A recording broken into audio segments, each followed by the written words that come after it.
Hello everyone, welcome to my channel. I am Naasha, a CA intermediate student, and today I am sharing some tips related that how to attempt paper number 2 of CA Foundation Law, जो कि I think tough paper है और tough सबको ही डर लगता है इस paper से. सो हम कुछ टिप्स जो है वो डिस्कस करते हैं आई थिंक जो कि आपको हेल्पफुल हो.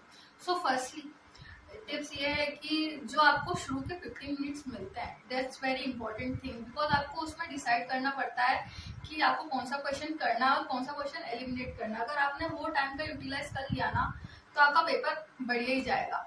लेकिन अगर आप क्वेश्चन जो है वो आपको सही से रीड करना भी आना चाहिए. लाइक सबसे पहले हम जो क्वेश्चन नंबर फर्स्ट है ना वो सबसे पहले स्टार्टिंग में रीड नहीं करेंगे क्योंकि वो कंपलसरी वो हमें करना ही है. और जो भी रिमेनिंग क्वेश्चन है ना हमें उसमें से एक एलिमिनेट करना है.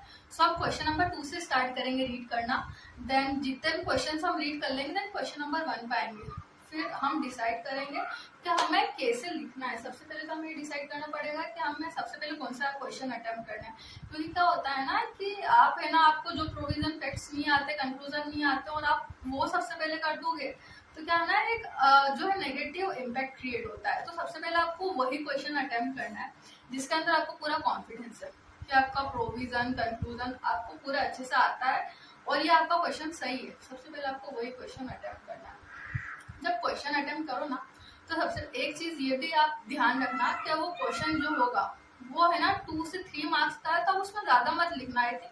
2 पेज सफिशिएंट है, आप इतना लिख दो उसमें क्योंकि आपके जो ज्यादा क्वेश्चन है ज्यादा मार्क्स वाले क्वेश्चन है आपको उसमें टाइम नहीं मिलेगा फिर.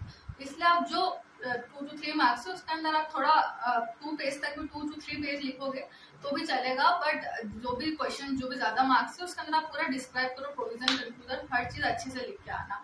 और देन अगर आपको क्वेश्चन कोई नहीं भी आता है कि हाँ मानो आपको नहीं आ रहा है कोई क्वेश्चन फिर भी आप उसे अटेम्प्ट करें क्योंकि इस पेपर में माइनस मार्किंग नहीं है. और माइनस मार्किंग नहीं है तो आपको कुछ तो मार्क्स तो देगा आईसीआई, भले आपको नहीं आता होगा कंक्लूजन कुछ बिल्कुल फॉर्मेट में आप बिल्कुल सही तरह से लिख के आना तो ये आपको मार्क्स मिलेंगे. और अगर आप पूरा पेपर अटेम्प्ट करोगे तो ही पास हो पाओगे. क्योंकि क्या होता है ना कि आईसीआई ना बहुत ज्यादा स्ट्रिक्टली कॉपी चेक करता है. तो आप पूरा पेपर अटेम्प्ट करना तभी हो पाओगे पास.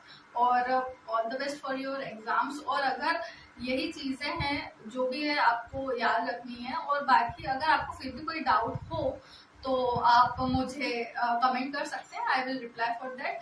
And if you like this video and this things are helpful to you then like my video and subscribe my channel. Thank you.